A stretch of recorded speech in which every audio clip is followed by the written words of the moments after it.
오늘 본문의 말씀은 이 느헤미야가 이 포로 귀환기, 다시 말씀드리면 바벨론에서 70년의 포로 생활을 이제 마치고 이스라엘 백성들이 예루살렘으로 이제 돌아오는 그런 시기였습니다.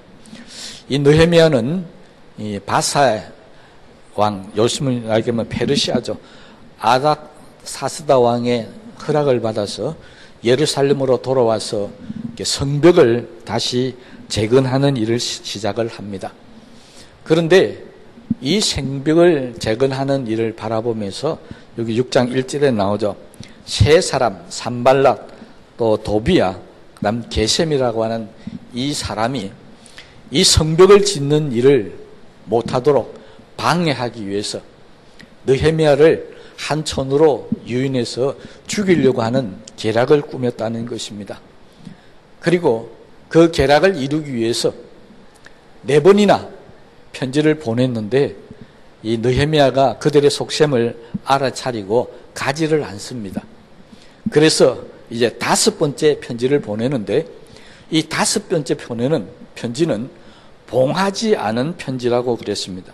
이 말은 무슨 말이냐니까 편지를 보낼 때는 봉해야 그 안에 있는 내용들이 비밀이 보장되어서 받는 사람에게만 전달이 되는데 봉하지 않은 채로 보냈다는 것은 이 편지 내용을 가져가는 이 하인이 온 사방에 다 알리도록 했다는 것입니다.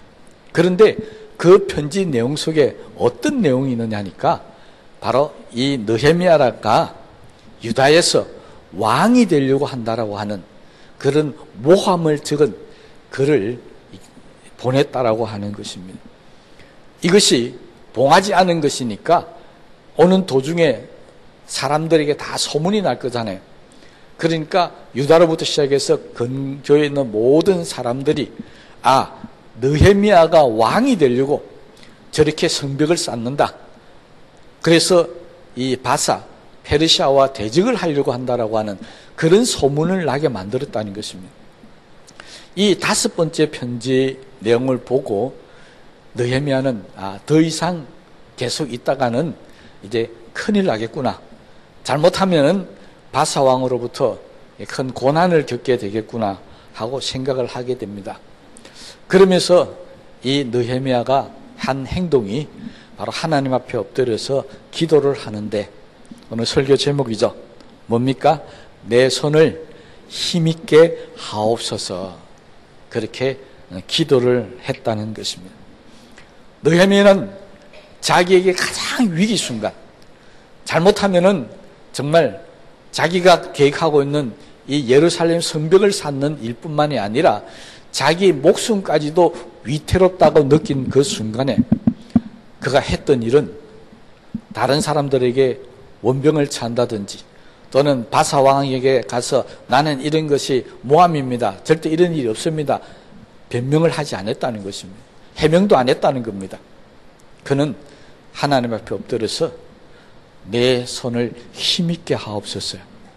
오직 기도하는 일 외에는 다른 일을 하지 않았다는 것입니다. 이 말은 내게 어떤 환난과 고난이 올지라도 나는 왕에게 해명하지 않을 것이고 다른 사람의 도움도 받지 않을 것입니다.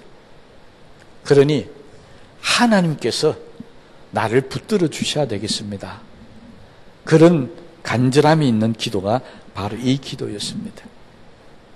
여러분, 우리가 살아가는 세상에도 정말 어렵고 힘든 일들이 시시때때로 우리에게 다가옵니다. 그때 우리는 하나님 앞에 어떤 기도를 합니까? 이 문제를 해결하려고 하는 사람도 있을 것이고 아니면 하나님 도와달라는 사람도 있을 것이고요. 그런데 느헤미야가 했던 기도는 내 손을 힘있게 하옵소서라고 그렇게 기도했다는 것입니다. 뭐가 다르겠습니까? 내 손을 힘있게 해달라고 하는 이 기도는 느헤미야는 이미 느헤미야 이전에 성경에서 일어났던 하나님의 모든 역사를 정말 꿰뚫고 있었다는 것입니다. 그 중에 가장 강한 하나님의 역사가 일어났던 때, 그때가 언제냐니까 하나님께서 모세를 들어서 애굽에서 출애굽을 시키면서 하나님께서 모세의 손을 붙들어 주셨을 때입니다. 느헤미야는 지금 이 일을 기억한 겁니다.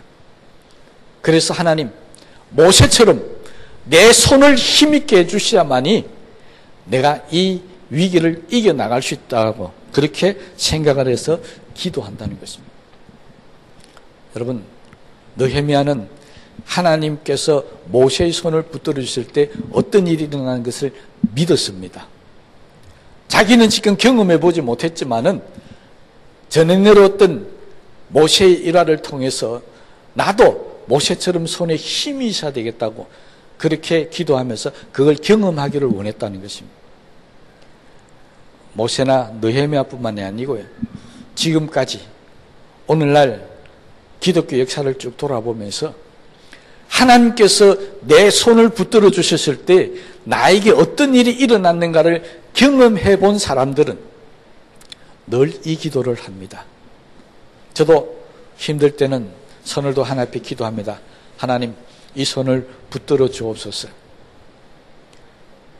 하나님이 내 손을 붙들어 주셨을 때 나에게 어떤 일이 일어났으며 그리고 그 일을 통해서 하나님께서 얼마나 놀랍게 역사했는가를 저는 경험했기 때문에 그렇습니다.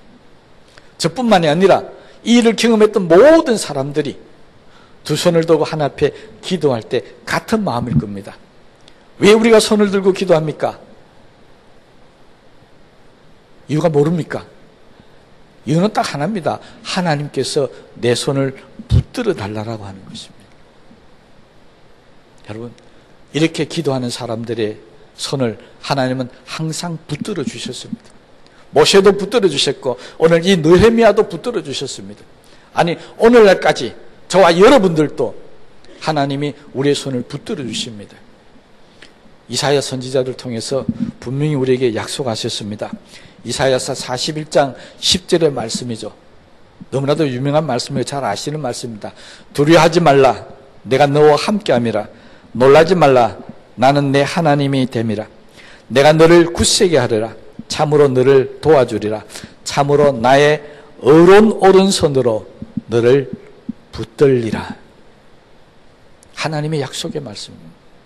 그러니 우리는 힘들고 어려울 때마다 이 약속의 말씀을 붙들고 하나님, 내 손을 붙들어 달라고 기도하는 일이 있어야 할 줄로 믿습니다.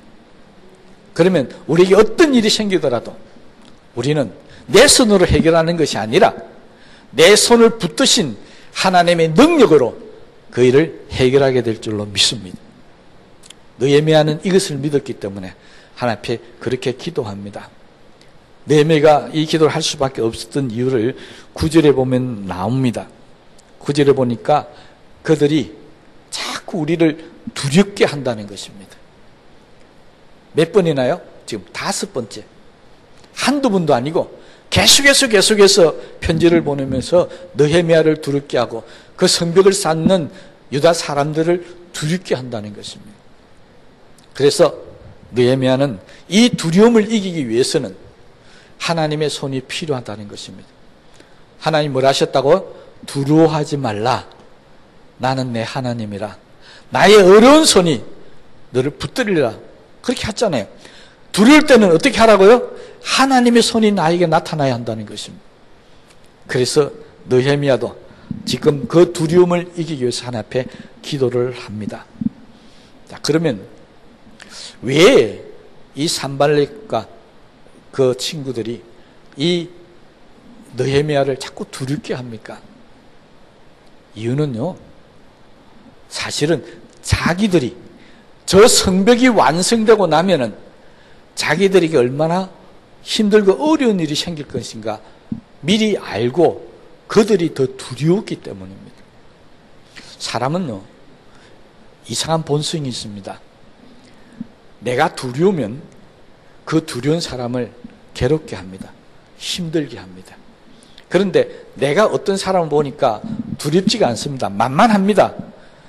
그러면요, 그냥 그들 뜻을 보지도 않고 그냥 내버려 둡니다. 여러분들이 살아가는 동안에 어떤 사람이 나를 괴롭게 한다는 것은 역으로 뒤집으면요, 그 사람이 나를 두려워한다는 것입니다. 그것이 직장 동료든지 상사든지 아니면 내 밑에 있는 사람이든지 간에 누구든지 자꾸 이상하게 나를 괴롭게 하는 사람이 있다면요, 그 이유는 그 사람이 나를 두려워하기 때문입니다. 산발렛이나 또 도비아나 게셈이라는 이 사람들이 느헤미야가 두렵지 않았더라면 그냥 내버려 뒀을 겁니다. 그런데 저 성벽을 쌓고 난 이후에 정말 두려운 일이 생길 것이라고 미리 겁을 먹었기 때문에 어쨌든지 간에 느헤미야를 죽여야 되고 저 성벽을 못 쌓게 하겠다는 것입니다. 여러분, 이 땅에요, 사자가 많습니까? 토끼가 많습니까? 숫자적으로 봤을 때 토끼가 훨씬 많습니다. 양이 많습니까? 늑대가 많습니까? 양이 훨씬 많습니다. 힘은 누가 있습니까? 사자가 더 셉니다. 늑대가 더 셉니다. 그러면 힘 있는 짐승이 이 땅에 많아야 되고 힘 없는 약한 토끼나 양은 적어야 하는 것입니다. 그런데 그렇지 않습니다. 맹수가 훨씬 적습니다. 그리고 토끼나 양은 정말 헤아릴 수 없을 정도로 많은 숫자가 이 땅에 있습니다. 이유는요, 맹수는 사람들이 두려우니까 죽입니다. 여러분, 우리나라에도 요즘 가끔 보니까 멧돼지가 자꾸 시내로 내려와서 다니니까 경찰들이나 아니면 사람들이 출동을 해서 그 멧돼지를 사살합니다. 죽입니다. 만약 우리 교회 앞에도 많지만 이 길고양이들이 얼마나 많이 다닙니까? 그런데 왜 안 죽입니까? 그 두렵지 않기 때문이죠. 만약 우리 교회 앞에 멧돼지가 지나간다 그러면 아마 난리가 날 겁니다. 그건 꼭 죽여야 하는 것입니다. 사람들의 본성은 두려운 것은 죽여야 하고요, 만만한 것은 그냥 내버려 두는 겁니다. 지금 이 느헤미야가 사람들에게 두려움의 대상이 됐다는 것입니다.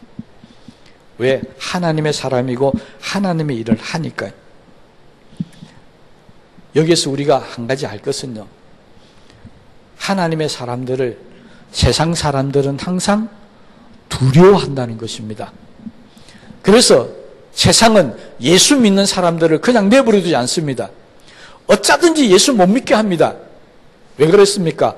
예수 믿고 하나님의 은혜를 받고 축복을 받으면 세상이 두려운 사람이 되기 때문에 그렇습니다.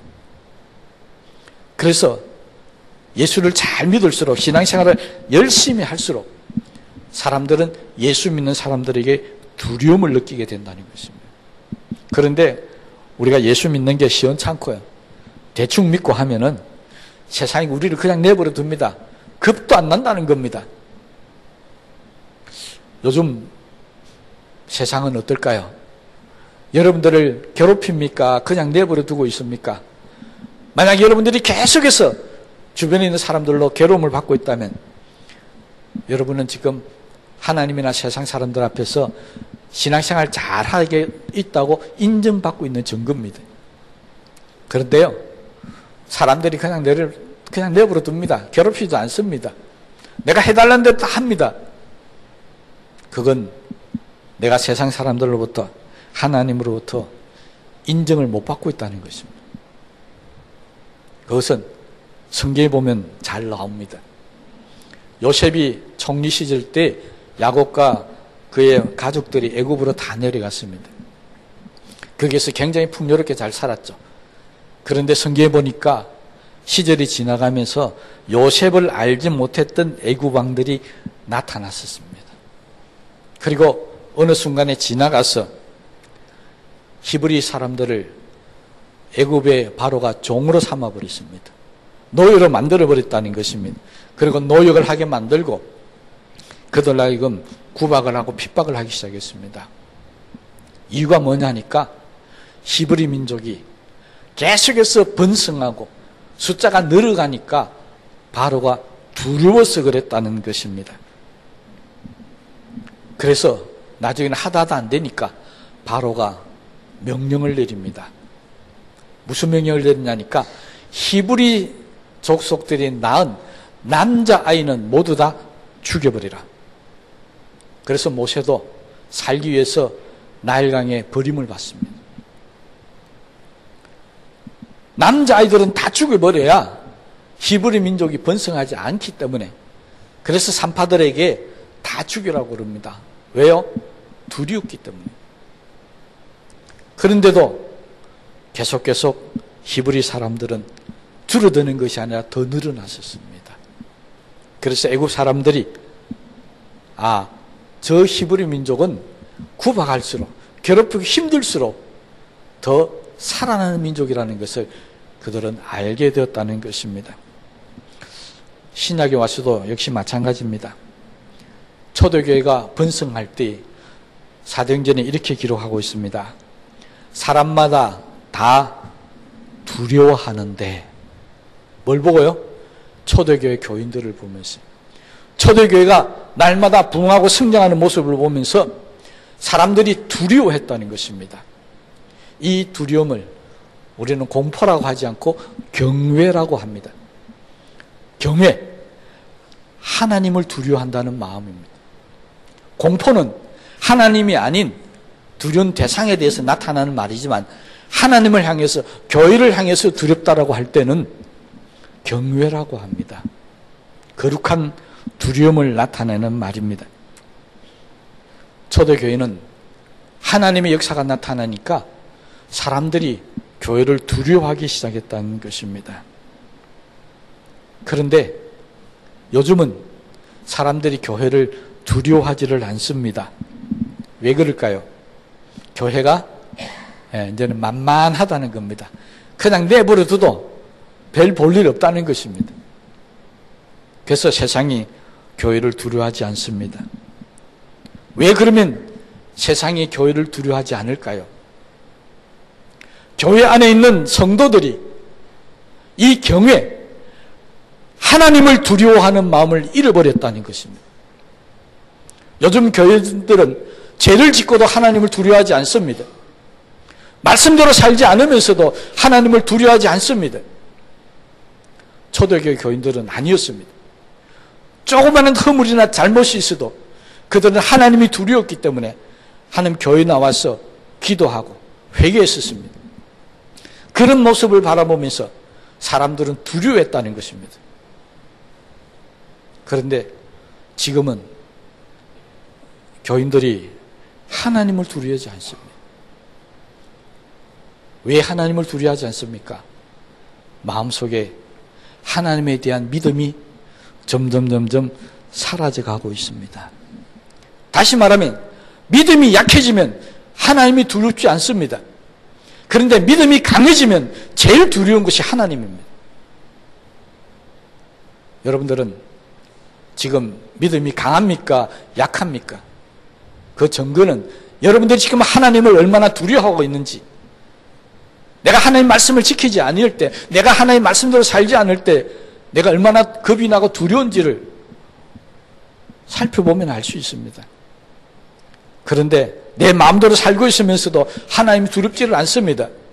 죄를 짓고 살면서도 말씀이 두렵지를 않습니다. 그건 내 믿음이 엉망이라는 사실입니다. 교회가 하나님을 두려워하지 않는데, 하나님을 가장 두려워해야 될 교회가 하나님을 두려워하지 않는데 세상이 왜 교회를 두려워하겠습니까? 초대교회가 교회를 두려워했던 일은 그거였습니다. 교회에 들어가는 사람들은 하나님을 두려워합니다. 하나님 말씀대로 삽니다. 그 하나님의 능력으로 그들은 변화되기 시작했습니다.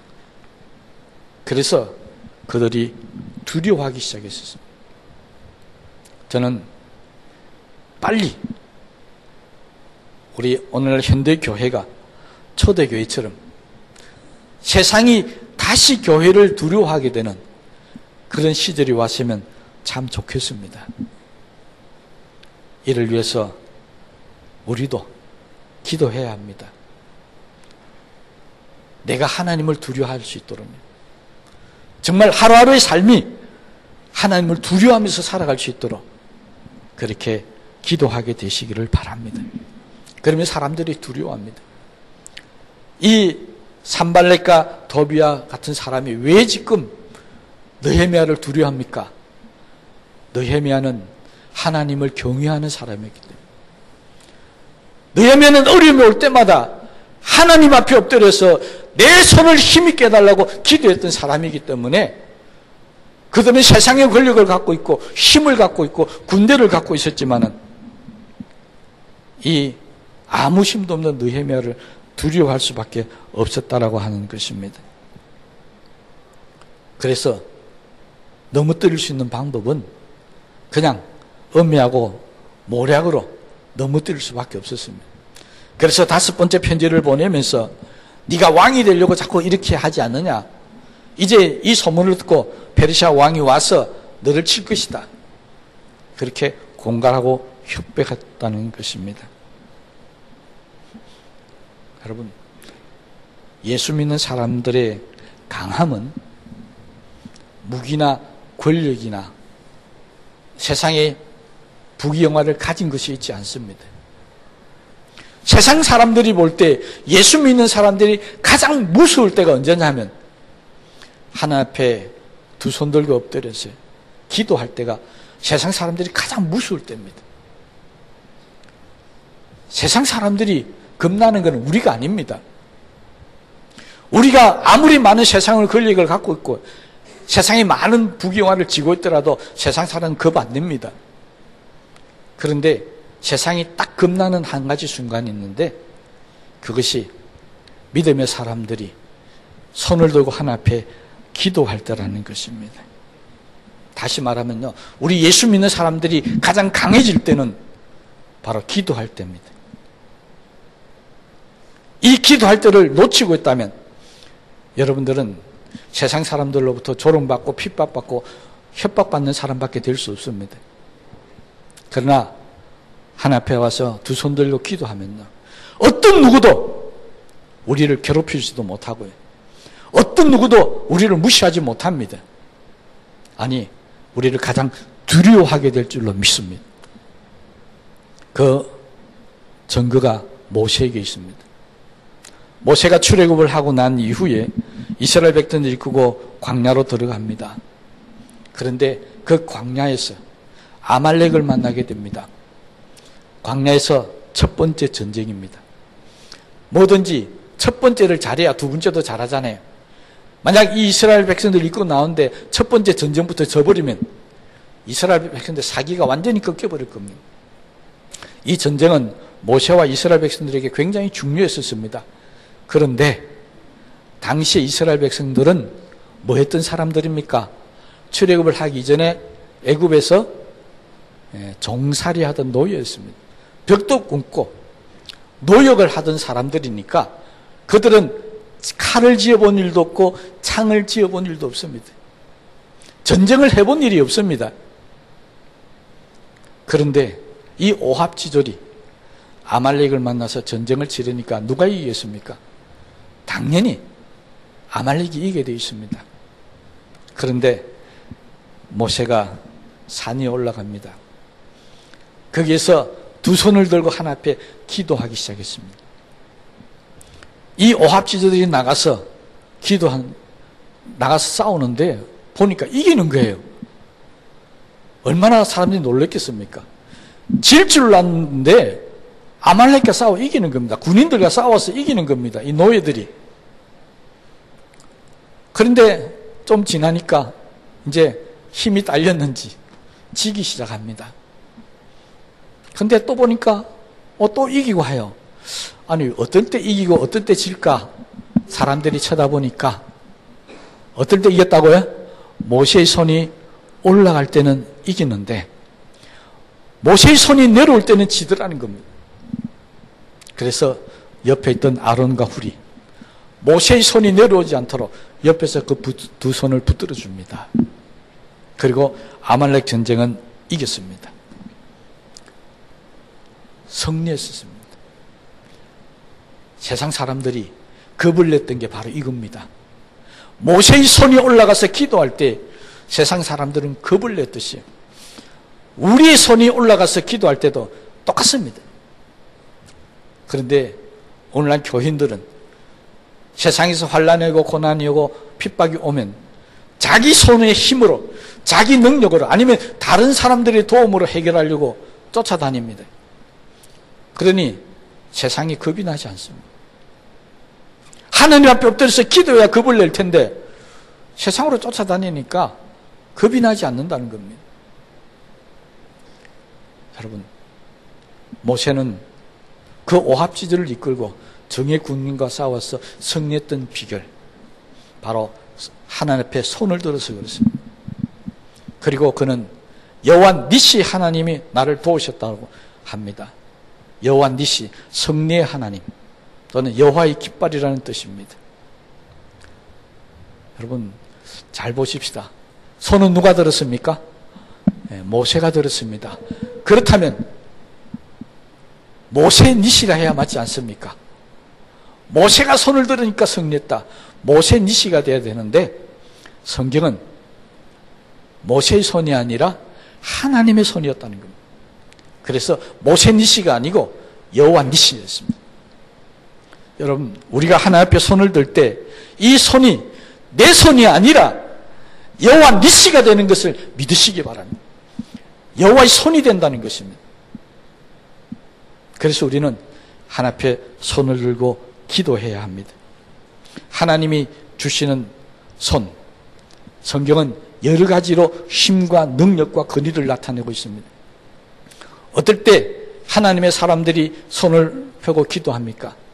하나님께서 어떤 사람들에게 직분과 사명을 맡겼을 때, 임직을 할 때 두 손을 올려서 안수 기도를 합니다. 이게 손을 넣고 기도하는 이유입니다. 두 번째는 병이 들었을 때 치유함을 받기 위해서 손을 얹고 기도합니다.